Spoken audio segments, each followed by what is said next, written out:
سب سے بیسٹ درود وہ قرآن کے اندر آ گیا، سبحان ربک رب العزت عما یصفون وسلام علی المرسلین والحمد للہ رب العالمین۔ سبحان ربک رب العزت عما یصفون، تیرا رب پاک ہے ہر اس شرک کی برائی سے جو لوگ اس کی طرف منسوخ کرتے ہیں۔ کسی کو یہ ٹینشن نہ ہو جائے کہ اگر اللہ کے ساتھ کوئی شرک کرتا ہے یا اللہ کے لیے برے نام رکھتا ہے یا مخلوقات میں سے کسی کو اللہ کے برابر ٹھہراتا ہے تو اللہ کو کوئی ٹینشن ہو گئی ہے۔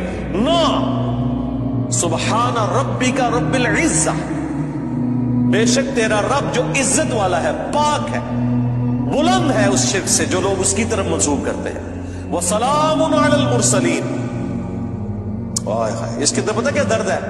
اللہ کہتا ہے ہمارے لیے تو ہمارے پیغمبر ہی کافی ہیں، سلامتی ہو ہمارے پیغمبروں پر، انہوں نے ایسا حق ہمارا ادا کیا کہ پوری انسانیت گمراہ بھی ہو جائے نا ہمیں کوئی پرواہ نہیں ہے۔ ہمارے جو سچے بندے تھے، ابراہیم، موسیٰ، عیسیٰ، نوح، آدم، محمد رسول اللہ صلی اللہ علیہ وآلہ وسلم، ان پر سلامتی ہو، والحمد للہ رب العالمین، اور تمام تعریفیں پھر اللہ کے لیے۔